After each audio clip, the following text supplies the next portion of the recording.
was moments away from exile, surrounded by people who wanted her gone. But what no one expected was that the deadliest Comanche warrior in the region would step forward, and not to condemn her. What he did next stunned everyone. Thank you so much for watching and for all your comments. Let me know at the end if you liked the story, and where you're watching from and why you're following this. The Texas sun beat down mercilessly on the dusty settlement of Fort Griffin in the summer of 1867, casting long shadows across the wooden buildings that lined the main street. The air shimmered with heat, and the only sounds breaking the oppressive silence were the distant neighing of horses and the creaking of wooden signs swaying in the hot breeze. It was a frontier town caught between two worlds, where settlers and soldiers attempted to carve out civilization, while Comanche warriors still ruled the vast plains beyond. Sarah Bennett stood in the center of the fort's courtyard, her hands bound loosely in front of her, her pale blue dress torn and stained from days of travel. Her long auburn hair, usually carefully pinned, now fell in disheveled waves around her shoulders. Despite her exhausted appearance, her green eyes blazed with defiance as she faced the assembled crowd of settlers, soldiers, and tribal representatives gathered for the council meeting. She was 23 years old, a schoolteacher from Pennsylvania who had come west 6 months earlier with dreams of helping civilize the frontier. Now those dreams had turned into a nightmare. Colonel Marcus Thornton stood on the wooden platform, his weathered face stern as he read from a document in his hands. Miss Sarah Bennett, you stand accused of providing aid and comfort to hostile Comanche raiders. Witnesses claim they saw you giving food and medical supplies to wounded warriors after the attack on the Henderson homestead 3 weeks ago. These are serious charges that could result in your exile from this territory or worse. Sarah's voice rang out clear and strong despite her fear. I gave aid to wounded human beings, Colonel. When I found those 2 young men bleeding in the ravine, I saw only people in need of help, not enemies. My conscience would not allow me to leave them to die, regardless of their heritage or the conflicts between our peoples. The crowd erupted in angry murmurs.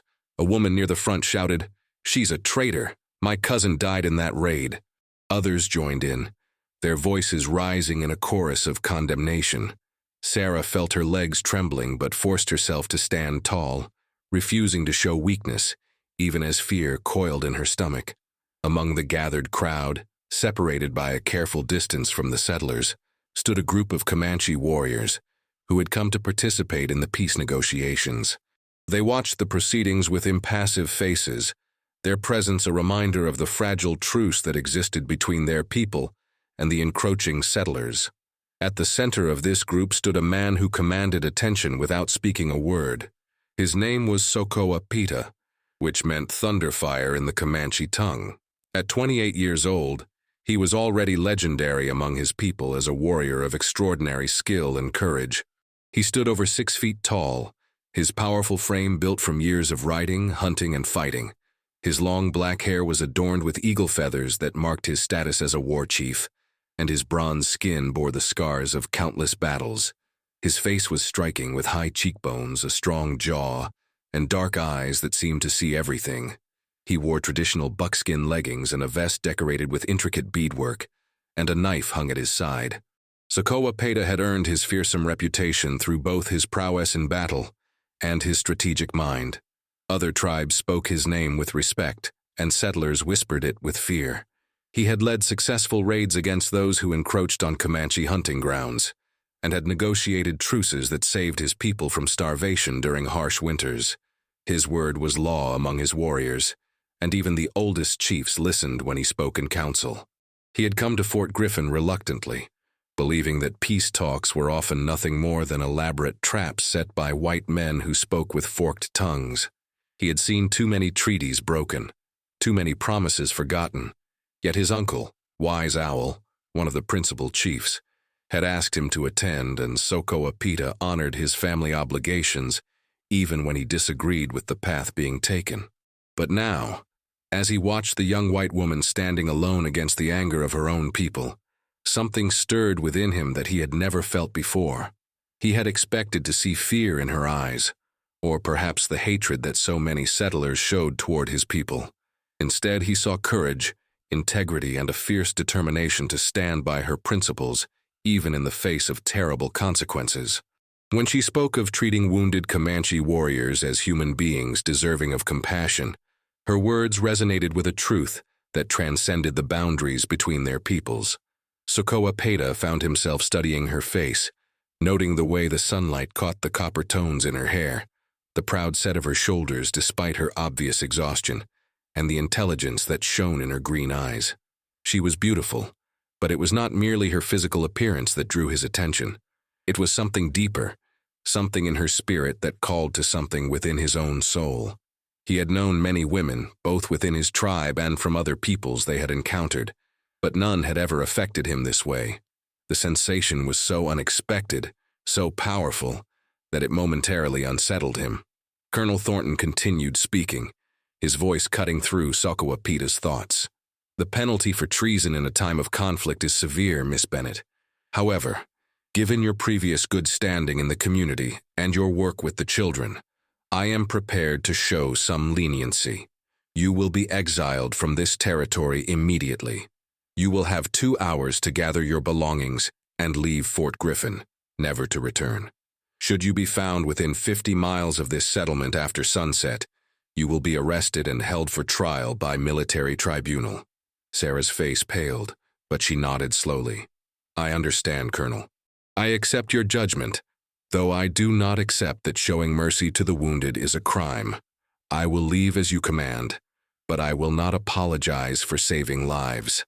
As the crowd began to disperse, still muttering angrily about the perceived lightness of her sentence, Sokowa-Peta made a decision that would change the course of both their lives. He stepped forward, his movement drawing immediate attention from both the soldiers and his fellow warriors. When he spoke, his voice was deep and commanding, carrying easily across the courtyard. His English was accented but clear, learned through years of trading and negotiating with white men. I claim the right of witness, he announced, using the formal language of the treaty negotiations. This woman speaks truth. She gave aid to my cousin's son and his friend. They lived because of her courage and kindness. Among my people, such a person is honored, not punished. If her people cast her out for showing mercy, then she is welcome among the Numanu, the people. I, Sokowa-Peta, war chief of the Cotsoteka band, offer her sanctuary and protection. The courtyard erupted in chaos. Soldiers reached for their weapons, settlers shouted in outrage, and the other Comanche warriors murmured among themselves in surprise. Colonel Thornton raised his hand for silence, his face reddening with anger. This is highly irregular. You cannot simply claim a white woman, especially one who has been convicted of a crime. Sokowa-Peta's expression remained calm, but his dark eyes flashed with determination. She is convicted of helping my people. You say she is a criminal for this act of mercy. I say she is a person of honor. Your judgment makes her no longer one of your people. The treaty we discuss says that those cast out from the fort have no protection from your laws. Therefore, I may offer her a place among us if I choose. This is within the boundaries of what your own rules allow.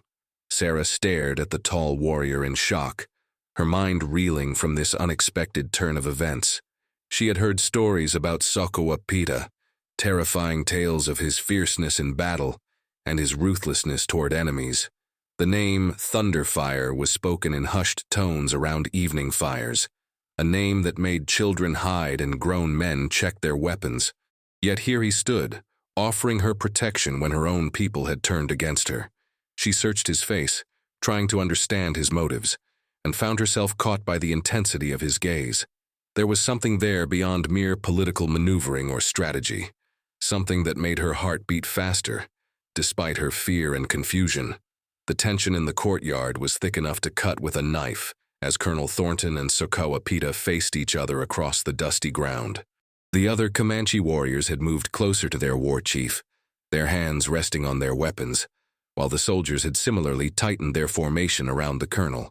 Sarah stood frozen between the two groups, acutely aware that her fate hung in the balance of this confrontation, and that one wrong move could ignite violence that would destroy the fragile peace negotiations. Colonel Thornton's jaw worked as he considered his options.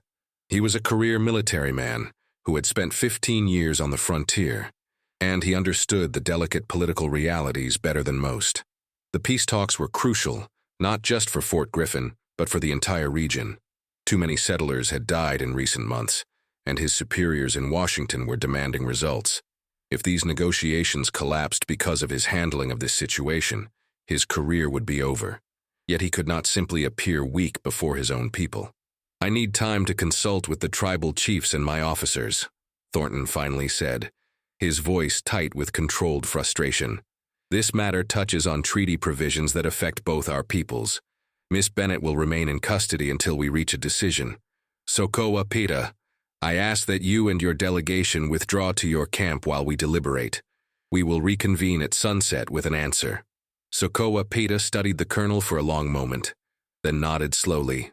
"I will wait for your answer. But know this, the woman showed courage and honor. Among my people, such qualities are valued above all else. Whatever you decide, I will not forget what she has done." His eyes moved to Sarah, holding her gaze for a heartbeat longer than necessary, before he turned and strode away, his warriors falling into step behind him. Sarah was led to a small storage room at the back of the fort's administrative building, where a young private was stationed outside her door. Through the single small window, she could see the Comanche camp in the distance, a cluster of teepees set up in a cottonwood grove near the river. The afternoon heat made the air shimmer, and she felt suffocated by the close walls and the uncertainty of her situation. She sank onto the rough wooden bench that served as the room's only furniture, her mind churning with questions and fears. Why had the Comanche warrior intervened on her behalf? She thought back to that day 3 weeks ago when she had found the 2 wounded young men in the ravine. She had been returning from visiting a homestead where she tutored the children when she heard groaning coming from below the path. Against all her instincts for self-preservation, she had climbed down and found them there, both badly injured from what appeared to be gunshot wounds. One could not have been more than 16 years old, with fear and pain etched across his young face. She had torn strips from her petticoat to bind their wounds, had given them water from her canteen, and had used the limited medical knowledge she possessed to clean and dress their injuries as best she could. The younger one had been delirious with fever, calling out what she assumed were names in his own language. The older one, perhaps 19, had watched her with suspicious eyes that gradually softened as he realized she meant no harm. She had left them what little food she carried and had pointed them toward the river where they could find water and shelter. She had never expected to see them again, and certainly never imagined that her act of mercy would lead to this. Now, as the sun slowly tracked across the sky, Sarah found herself thinking not about her ruined reputation or her uncertain future, but about the dark-eyed warrior who had spoken for her. There had been something in his voice when he called her a person of honor, something in his gaze that had made her feel truly seen for perhaps the first time in her life. It was absurd, she told herself. He was Comanche, a warrior from a people at war with her own. Everything she had been taught told her she should fear him. Yet what she felt was not fear, or at least not fear alone. In the Comanche camp, Sokowa-Peta sat in council with the other warriors and the elder chiefs who had accompanied them to the peace talks. Wise Owl, his uncle and the principal chief of their band, studied him with keen eyes that missed nothing. The old man had lived through 6 decades of change and conflict, and he understood the human heart as well as he understood the patterns of the buffalo herds. "Nephew, your words today were bold," Wise Owl said carefully, speaking in their own language. "You have tied your honor to this white woman. The soldiers may refuse your claim. What will you do then? Will you risk the peace talks, risk the safety of our people for a stranger?" Sokowa-Peta was quiet for a long moment, staring into the small fire that burned at the center of the teepee. When he spoke, his voice was thoughtful. "Uncle, when I saw her standing before her people speaking the truth even though it meant her destruction, I saw something I have rarely witnessed. She risked everything to save 2 of our young warriors, asking nothing in return. In our way, such a debt must be honored, but it is more than debt." He paused, struggling to put into words something he barely understood himself. "When she spoke, when I looked into her eyes, I felt as though I was seeing someone I have been searching for without knowing I was searching. The spirits have shown me many paths in visions, Uncle, but never have I felt such certainty about a direction I must take. The other warriors exchanged glances. Red Eagle, a fierce fighter who had ridden beside Sokowa-Peta in many battles, leaned forward. "Brother, we follow you because you are wise in war and in council. But this is different. This is a white woman, one of the people who take our lands and kill our buffalo. How can you trust that her actions were not some trick, some plan to make us weaker?" "I trust what I saw in her spirit," Sokowa-Peta replied firmly. "She did not know anyone would discover what she had done. She helped our people because it was right, not because she sought reward or advantage. That kind of courage, that kind of heart, is rare in any people. I will not turn away from it simply because she was born among the whites rather than among the Numanu." Wise Owl nodded slowly, a slight smile touching his weathered face. "I see. This is not only about honor and debt, is it, nephew? Your heart has been touched by this woman. In all your years, I have never seen you show interest in taking a wife. Many fine women among our people would be proud to stand beside you, yet you have always said you were married to the warrior's path. Now, in one afternoon, a white woman you have never spoken to has changed something within you." Sokowa-Peta met his uncle's gaze steadily. "I cannot explain it, uncle. I know only that when I thought of her being cast out into the wilderness alone, or being punished further by her people, something in my chest felt as though it was being crushed. I had to speak. I had to offer her protection. Whether she accepts, whether anything comes of this feeling, I do not know. But I could not remain silent." As evening approached, Colonel Thornton called together his senior officers and the representatives from the settler community. The discussion was heated, with many demanding that Sarah be punished more severely and that the Comanche demand be refused outright. But Thornton was pragmatic above all else. The peace talks had to succeed, and Sokowa-Peta was too important, too influential among the Comanche bands, to alienate unnecessarily. Moreover, the colonel had to admit, the warrior's logic was sound. Once Sarah was exiled, she was no longer under military protection. The treaty provisions they were negotiating did allow for individuals to choose to live among the other group, if both parties agreed. When the sun touched the horizon, painting the sky in shades of orange and red, both groups reconvened in the courtyard. Sarah was brought out, her heart pounding as she looked between the stern-faced colonel and the imposing figure of Sokowa-Peta, who stood with his arms crossed, his expression unreadable. The gathered crowd was even larger than before, with every settler and soldier in the fort apparently determined to witness this unprecedented moment. Colonel Thornton cleared his throat and began to speak, his voice carrying across the assembled groups. "After careful deliberation and consultation with tribal representatives, we have reached a decision. Miss Bennett, you are hereby officially exiled from Fort Griffin and all surrounding settlements under our protection. However, in recognition of the treaty provisions regarding individuals who choose to live among the native peoples, and in light of Sokowa-Peta's formal offer of sanctuary, you are given a choice. You may depart alone and make your way to another settlement beyond our territory, or you may accept the protection and sanctuary offered by the Cotsoteka Comanche. This choice must be made freely and cannot be revoked once stated. What is your decision?" All eyes turned to Sarah. She felt the weight of the moment pressing down on her, understanding that whatever she chose now would determine the entire course of her future. If she went alone, she would be vulnerable to every danger the frontier offered, with no resources, no protection, and no guarantee of reaching safety. Even if she survived the journey, her reputation as a traitor would follow her, making it nearly impossible to find work or acceptance in any community. But if she accepted Sokowa-Peta's offer, she would be leaving behind everything she had ever known. She would be living among people whose language she did not speak, whose customs were foreign to her, whose way of life was completely different from anything she had experienced. She would be choosing to cross a boundary that most people considered impossible to bridge. She would be marking herself forever as someone who had rejected her own people in favor of those society called savages. Yet when she looked at Sokowa-Peta, when she saw the steady confidence in his dark eyes, and remembered the respect in his voice when he had called her a person of honor, Sarah felt something shift inside her. Perhaps it was exhaustion, Or perhaps it was the reckless courage that had led her to help wounded warriors in the first place. Or perhaps it was something deeper, something that recognized in this fierce warrior a kindred spirit who valued honor and truth above convention and prejudice.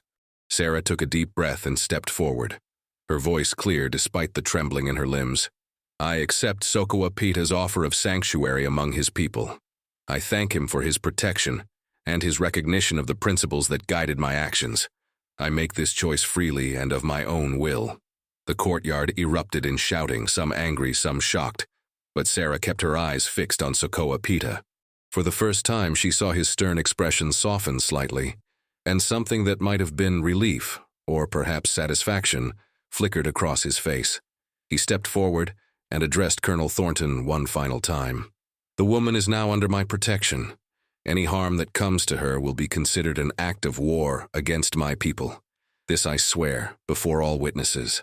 Then he turned to Sarah and spoke directly to her, his deep voice gentler than she had heard it before. Come, you are safe now. No one will hurt you while I draw breath. Sarah walked beside Sokowa-Peta through the dusty courtyard, acutely aware of every hostile glare from the settlers and soldiers who watched her departure. Her few belongings had been hastily gathered and placed in a simple cloth bag that one of the Comanche warriors now carried. With each step away from Fort Griffin, she felt the weight of her old life falling away, replaced by an uncertainty that was both terrifying and strangely exhilarating. When they reached the Comanche camp by the river, she was greeted with curious stares from the women and children who had remained behind during the council meeting. Sokowa-Peta led her to a teepee set slightly apart from the others, its buffalo hide covering decorated with painted symbols that she did not understand. He gestured for her to enter, following behind her into the cool dimness within. The interior was surprisingly comfortable, with soft furs arranged for sleeping, a small fire pit in the center, and various items hanging from the support poles that spoke of a life lived in harmony with the natural world. You will stay here, Sokowa-Peta said, his English careful and deliberate. This is my teepee. I will stay with my uncle so you have privacy and safety. No one will bother you here. Tomorrow the women will help you learn our ways, but tonight you must rest. You have been through much. He paused, seeming to struggle with words. I know this is strange for you, frightening perhaps, but I give you my word you will be treated with respect and honor among my people. Sarah found her voice, though it came out softer than she intended. Why did you do this? Why did you risk so much for someone you do not know? I am grateful, more grateful than I can express, but I do not understand. Sokowa-Peta was silent for a long moment, his dark eyes studying her face in the firelight. When he spoke, his words were measured, as though he was revealing something he barely understood himself. When I heard what you did for our young warriors, I felt shame. Shame that one of your people showed more courage and compassion than many of my own warriors might have shown in the same situation. Then, when I saw you standing before your people, refusing to apologize for doing what was right, I saw strength of spirit that is rare in this world. Among my people, we believe the spirits guide us to those we are meant to walk beside in this life. When I looked at you today, I felt that guidance more strongly than I have felt anything in all my years. He moved closer, and Sarah found she could not look away from his intense gaze. I am called Thunderfire because I am fierce in battle, because I strike quickly and without mercy against my enemies. But you, Sarah Bennett, you have done what no enemy could do. You have touched something in my heart that I did not know existed. I do not ask that you feel the same. I ask only that you give me the chance to show you that the feelings growing in my chest are real and true. Sarah's breath caught in her throat. No man had ever spoken to her with such raw honesty, such vulnerability beneath the strength. In her old life, courtship had been a game of carefully constructed social niceties and proper behavior. This was something entirely different, something that bypassed all pretense and spoke directly to the soul. She reached out tentatively and touched his hand, feeling the warmth of his skin, the calluses earned through years of hard living and fighting. I do not know what tomorrow will bring, she said quietly. I do not know if I can learn to live in this world that is so different from everything I have known. But I do know that when you spoke for me today, when you offered me protection and called me a person of honor, I felt something I have never felt before, I felt truly seen, truly valued for who I am rather than who society expects me to be. That gift is more precious than you may know. Sokowa-Peta's hand turned beneath hers, his fingers intertwining with her own. Then we will learn together. I will teach you our ways, and perhaps you will teach me to see the world through your eyes. Among my people, when a man wishes to court a woman, he brings gifts to her family and proves his worth through his actions. You have no family here, but I will still prove my worth to you. I will show you through my deeds that my words are not empty, that the feelings I have for you are as real as the earth beneath our feet and the sky above our heads. The following weeks brought challenges that tested Sarah's resilience in ways she had never imagined. The Comanche women, led by Sokowa-Peta's cousin, a kind woman named Bright Moon, taught her how to prepare buffalo hide, how to gather roots and herbs, how to pack and unpack the teepee during the band's movements across the plains. The work was backbreaking and constant, so different from her life as a schoolteacher that she sometimes wondered if she had made a terrible mistake. Her hands blistered and bled, her back ached from hours of labor, and she struggled with the Comanche language, mangling words in ways that made the children giggle. But through it all, Sokowa-Peta was there. He brought her fresh meat from his hunts, ensured she had the warmest furs when the nights grew cold, and sat with her in the evenings teaching her the words she needed to know. He was patient with her mistakes, encouraging when she felt overwhelmed, and protective without being possessive. She watched him with his people and saw a side of the feared warrior that the settlers at Fort Griffin would never have believed existed. He played with the children, carrying them on his broad shoulders and telling them stories that made them laugh. He listened to the concerns of the elders with genuine respect, and he settled disputes among the warriors with wisdom and fairness. Sarah found herself falling in love not with the legend of Thunderfire, but with the man named Sokowa-Peta. She loved the way his stern face softened when he looked at her, the deep rumble of his laugh, when she made a particularly amusing mistake with the language, and the gentle strength of his hands when he helped her with a difficult task. She loved his integrity, the way he lived according to a code of honor that was as rigid as it was compassionate. She loved the fierce intelligence in his dark eyes, and the way he listened to her thoughts and opinions as though they mattered, something few men in her old life had ever done. 2 months after her arrival in the Comanche camp, Sokowa-Peta took Sarah to a hill overlooking the plains at sunset. The sky was painted in brilliant shades of orange, pink, and purple, and the vast grasslands stretched endlessly before them, moving like waves in the evening breeze. He had been quieter than usual that day, and Sarah sensed something important was weighing on his mind. "Sarah," he began, his English now mixed more comfortably with Comanche words that she had learned to understand. "I have watched you these past weeks. I have seen your courage as you face challenges that would break many people. I have seen your kindness to the children and the elders. I have seen your spirit grow stronger as you learn our ways, not abandoning who you are but finding a way to bridge 2 worlds. Every day my feelings for you grow deeper, until I can no longer imagine my life without you in it."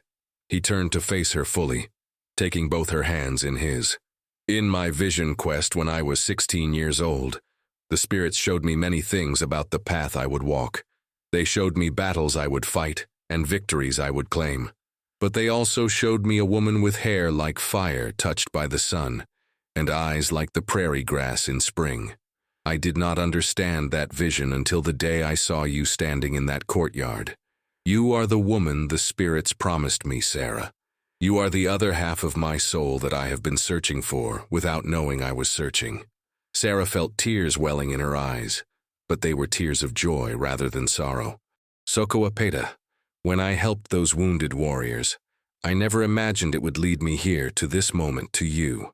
I thought I understood what my life would be, teaching children in some frontier settlement, perhaps eventually marrying some suitable man in a marriage of convenience and respectability.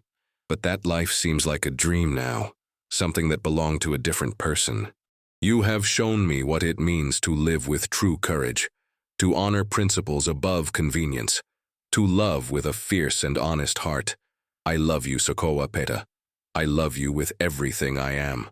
He pulled her close, his strong arms wrapping around her, and kissed her with a passion that took her breath away. When they finally parted, both breathing heavily, he rested his forehead against hers and spoke in a voice rough with emotion. "Then you will be my wife. You will stand beside me as we face whatever the future brings. The road ahead will not be easy. There are still those among your people who see us as enemies, and there may be those among my people who struggle to accept you fully.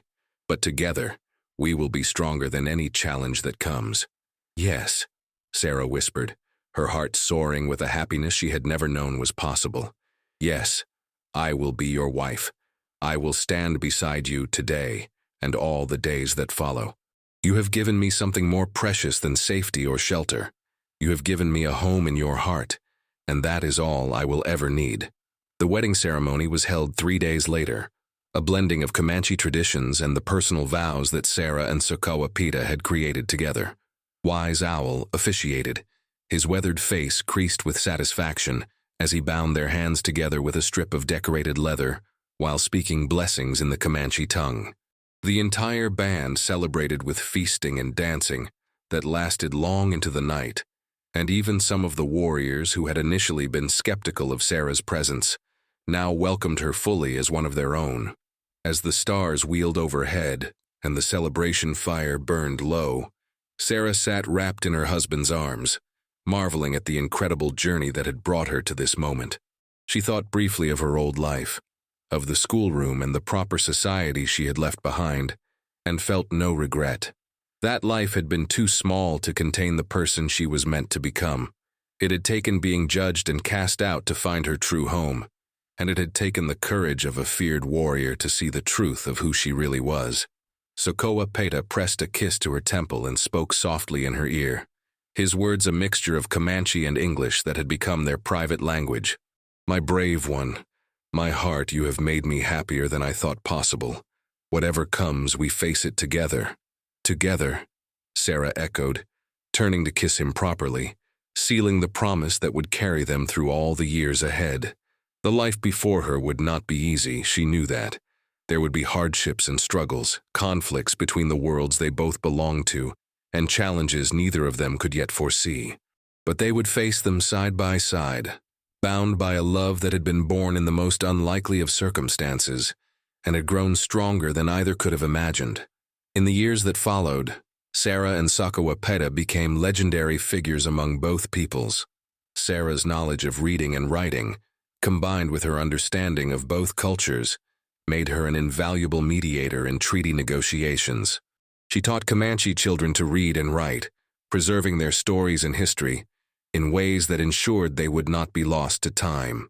Sokowa-Peta's reputation evolved from that of a feared warrior to a wise leader who understood that true strength sometimes meant choosing peace over violence, and that honor could be found in protecting what you loved rather than destroying what you feared. They had 4 children who grew up speaking both languages, understanding both worlds, and carrying within them the hope that one day the barriers between peoples might truly fall. Their eldest daughter became a teacher like her mother. Their sons grew into men who fought for justice rather than vengeance. And their youngest child, a daughter with her mother's auburn hair and her father's dark eyes, became a healer whose skills were sought by both Comanche and white settlers alike. But of all the stories told about them, the one that people loved most was the story of how they met, how a young woman was called to be judged for showing mercy, and how the most feared Comanche warrior saw her and recognized in her the missing piece of his own soul.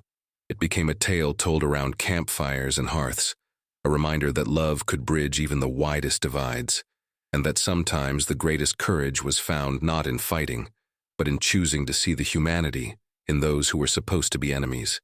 On quiet evenings, when their hair had turned gray and their children had children of their own, Sarah and Sokowa-Peta would sit together watching the sunset paint the sky in brilliant colors, their hands still intertwined as they had been on that hill so many years before. They had built a life of meaning and purpose, had loved each other through joy and sorrow, through peace and conflict, through every season that the years had brought. And if anyone had asked them whether they regretted the choices that had brought them together, they would have answered with a single voice that every hardship, every challenge, every moment of uncertainty had been worth it to find the love that completed them both. Their story became a legend that outlived them, passed down through generations as a testament to the power of love to transform lives and transcend boundaries. And though the world around them changed, though the frontier eventually gave way to towns and cities, though the old ways faded into memory, the truth at the heart of their story remained constant and true, that sometimes being judged and cast out was not an ending, but the beginning of finding where you truly belonged, and that love, when it was real and true and brave, could overcome anything that stood in its way.